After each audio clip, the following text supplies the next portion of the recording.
We're just checking our sending unit to make sure we've got a 0 to 30 to go with the gauge kit that we've got. So this is kind of how to check your sending unit. Get your own meter, set it, there's your starting point, and as I raise the lever, it should be right around 30, 32. So we know that our sending unit is working, and we know that it's 0 to 30, so it'll match our gauge cluster, which uses a 30 ohm sending unit. Cool. That's it. Cool.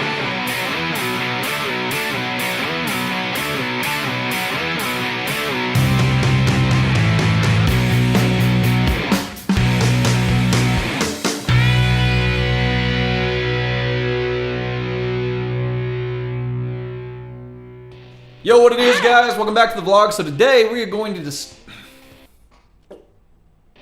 Welcome back to the vlog. So today we are going to discuss our gas tank situation for our 64 C10 pickup. We decided to go with an aftermarket fuel tank after we drained our last one. So when we went to drain out the last fuel tank that was actually in the cab, which is unsafe to begin with in my opinion, obviously the gas had gone bad in the gas tank. It came out as just a brown reddish color, and the gas tank's wasn't in good shape. And besides, I didn't really want the gas tank in the cab with me anyway. I've also heard that it smells like gas all the time in the cab, so we opted for an aftermarket fuel tank that goes actually underneath the bed. So I kept looking for a 20-gallon fuel tank. I could not find one anywhere that was not a side fill. Well, I didn't want to have to cut a notch out of the frame after we had already had it powder coated for a side fill. I didn't want to do that. I wanted just to get a top fill. So if we had to go with a 17-gallon one, that was going to be fine. But I found one from Classic Parts, okay, and I will go ahead and put that up right here. So Classic Parts sells a fuel tank that is a 20-gallon with a top filler neck. I even called to verify before I ordered it in. I thought it was a mistake, but it's not. They ask you how you are, you just have to say that you're fine when you're not really fine. Another thing to mention, for those of you guys who are going to an aftermarket gas tank and even potentially aftermarket gauges like we are, you have to keep in mind if it is a 0 to 30 or 0 to 90 sender for your tank. And you also need to keep in mind, whatever the type of gauges you have to make sure that that lines up with the sending unit from the tank, otherwise you're going to have a bad day.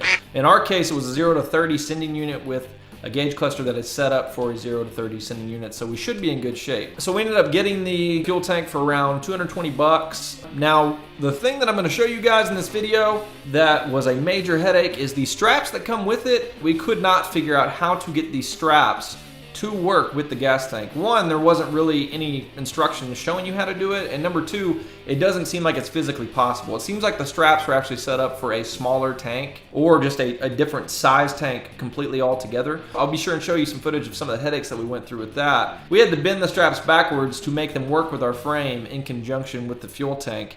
But I actually like how it ended up. It gives the tank, instead of just one mounting point, it gives it two mounting points. And I'll show you more in the video what I'm talking about. But essentially, the way that we did it, we snugged up the tank with one nut to lock it down to the frame, and then the straps come back with another nut or another set to lock the straps in underneath the tank as well. So it's as if the tank is mounted in two different ways opposed to just being mounted with the straps. But again, you'll see what I'm talking about in the videos here in a second. And now I did go look for a couple different videos on YouTube beforehand. We found a couple guys who had bent their straps backwards, but I wasn't really loving how they did it. I mean, it's okay, it looks just fine, but I think the way that we bent the straps makes it look really clean. They go up underneath the gas tank and almost to the frame, and it just looks consistent and not janky. So I hope this helps some of you guys out there who are in the same situation that we're in, trying to figure out how to mount your aftermarket gas tank. It wasn't like the worst thing in the world, but it was a little bit of a headache to make those straps work underneath the tank and make it not look, you know, terrible. So anyway, let me go ahead and show you some footage of that.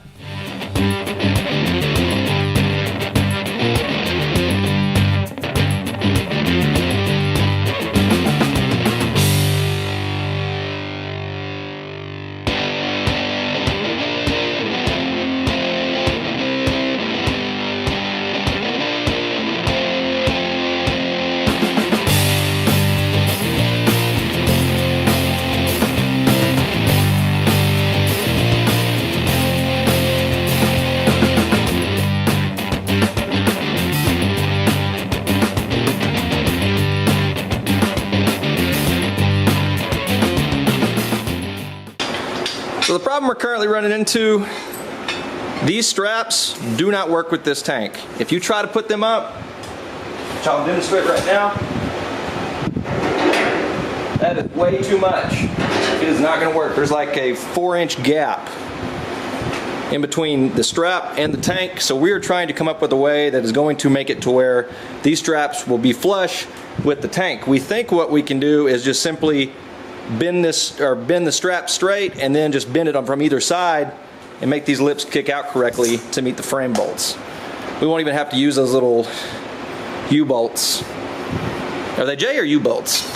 They're kind of J-bolts. They're kind of like J-bolts. They look like this. Oh. Look like that.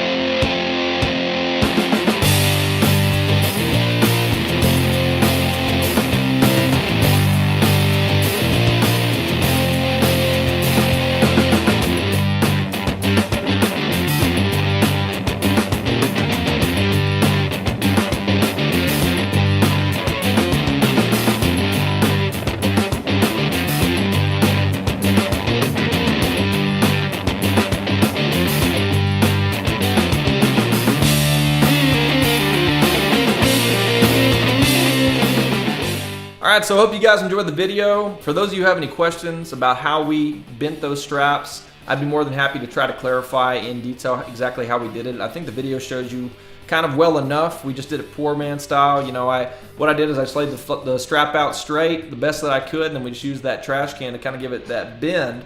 Now keep in mind, when you suck everything down, it kind of makes that strap go to the shape that it's supposed to, so it doesn't look all jacked up and like kind of bumpy and wavy. Because you got to be really careful not to overbend it when you're trying to get it back straight, otherwise it's going to look like crap.